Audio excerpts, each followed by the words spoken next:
건강을 위해 일주일에 3번 이상은 운동을 해야 한다고 말을 하기도 하는데요. 특히 당뇨병 관리를 위해서는 운동을 꼭 해야 한다는 것에 이의를 제기하는 분은 없습니다. 그렇다면 당뇨인이라면 어떤 운동을 하는 것이 좋을까요? 평소 당뇨 관리를 위해 운동을 해야 하는데 어떤 운동을 해야 하는지 선택하지 못한 분들을 위해 오늘 영상을 준비했습니다. 그리고 반드시 운동 전 주의해야 할 점들을 알아보겠습니다. 그럼 지금부터 시작합니다.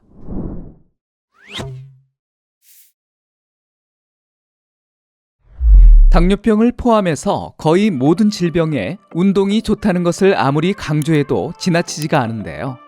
운동은 체중을 조절하고 나쁜 LDL 콜레스테롤 수치 감소, 중성지방 감소, 좋은 HDL 콜레스테롤 증가, 혈압 감소, 근육과 뼈를 튼튼하게 할 뿐만 아니라 정신적인 건강에도 좋은 영향을 줍니다.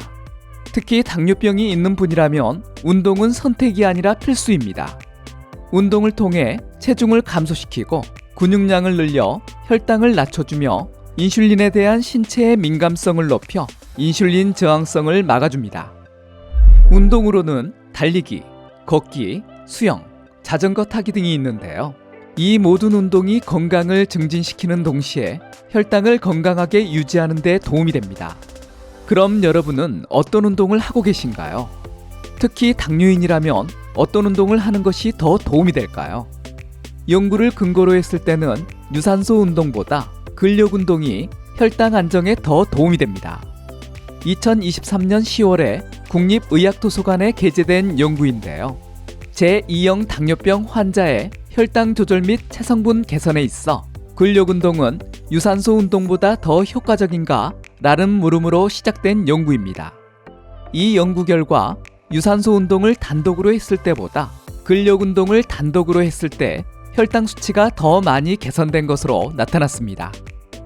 그럼 혈당 관리에 유산소보다 근력 운동이 더 좋은 이유는 무엇일까요?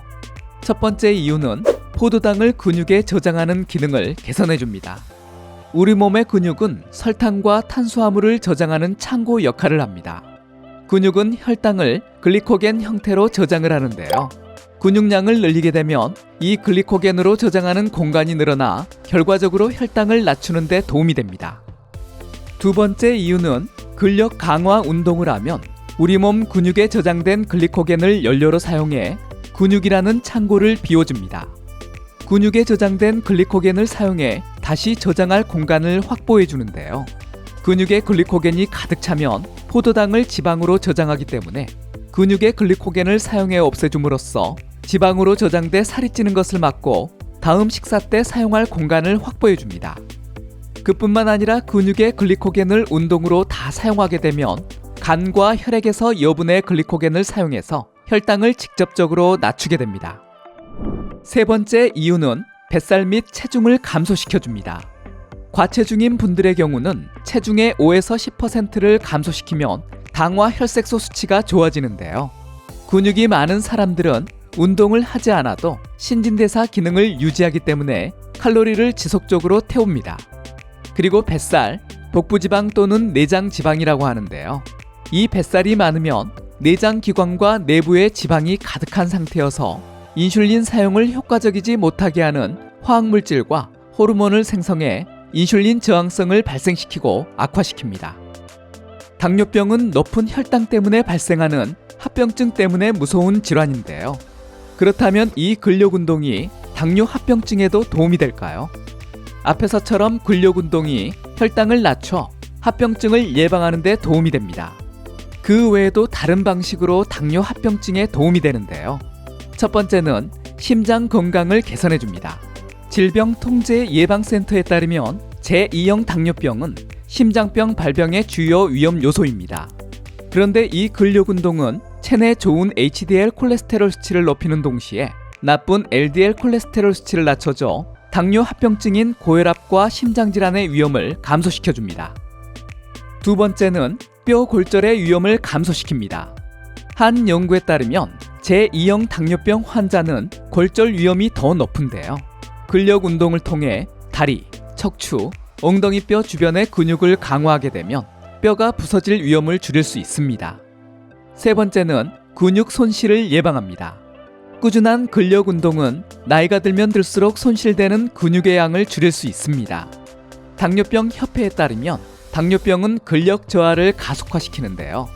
연령과 관련된 가속화된 근육 감소는 신체 기능을 상실하게 하고 낙상과 조기 사망 위험 증가와 연관이 있습니다.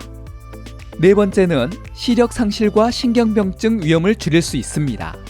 혈당이 지속적으로 높게 되면 포도당 분자가 적혈구를 포함한 모든 곳에 달라붙기 시작합니다. 이것은 인체 미세한 혈관에 혈류를 방해하게 되는데요. 그러면서 작은 혈관이 많은 눈이나 손, 발 등에 문제가 발생합니다. 혈액순환이 잘 이루어지지 않으면서 신경병증과 당뇨병성 망막병증 등이 발생합니다. 근력 운동은 이러한 혈류를 개선하는 데 도움이 돼 합병증의 위험을 줄일 수 있습니다. 근력 운동이 당뇨병 혈당 관리와 합병증에 좋은 이유를 알아봤는데요. 운동을 하기 전에 주의해야 할 점들도 있습니다. 일반적으로 운동하기 가장 좋은 시간은 식후 1에서 3시간이며 운동하기 전에 혈당을 테스트하는 것이 좋습니다. 운동 전 혈당 수치가 100 미만일 경우는 운동을 하면서 혈당이 떨어져 저혈당이 될 위험이 높아집니다.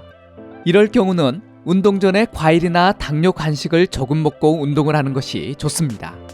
특히 당뇨 약물을 사용하는 분들은 혈당이 급격하게 떨어질 경우를 대비해서 포도당 정제나 사탕을 준비하는 것이 좋습니다. 그리고 제1형과 2형 당뇨병 모두 운동하기 전에 혈당이 250 미만인지 꼭 확인해야 합니다. 전문가들은 혈당이 250 이상으로 너무 높을 때 운동을 하면 생명을 위협할 수 있는 상태가 될 수 있기 때문에 주의가 필요하다고 밝히고 있습니다. 그 외에도 아주 덥거나 추운 곳에서 운동을 하지 말고 발을 보호할 수 있는 신발을 꼭 착용하며 탈수를 예방하기 위해서 운동 전후와 운동 중에 충분히 물을 마시는 것이 좋습니다. 근력 운동을 하는 것도 좋지만 충분하게 휴식을 취하는 것도 아주 중요합니다. 일주일에 2-3번 근력 운동을 한다면 운동을 할 때 전신 근력 운동을 하는 것이 좋고 4번에서 5번 한다면 상체 운동과 하체 운동을 번갈아 수행하면 운동으로 손상된 근육 회복에 도움이 됩니다. 오늘은 근력 운동이 당뇨병에 미치는 영향에 대해 알아봤는데요. 그렇다고 유산소 운동이 당뇨병에 좋지 못하다는 것은 아닙니다. 단지 단독으로 하는 운동일 때 유산소보다 근력 운동이 더 효과적이라는 것입니다. 일부 연구에서는 근력이든 유산소든 단독으로 하는 운동보다는 근력과 유산소를 같이 수행하는 것이 더 좋다는 연구도 있는 만큼 잘 계획해서 운동을 한다면 혈당 관리와 합병증 예방에 큰 도움이 될 것입니다. 이번 영상이 도움이 되셨다면 다른 분들에게도 공유해 주시고요. 구독하기, 좋아요 눌러주세요. 감사합니다.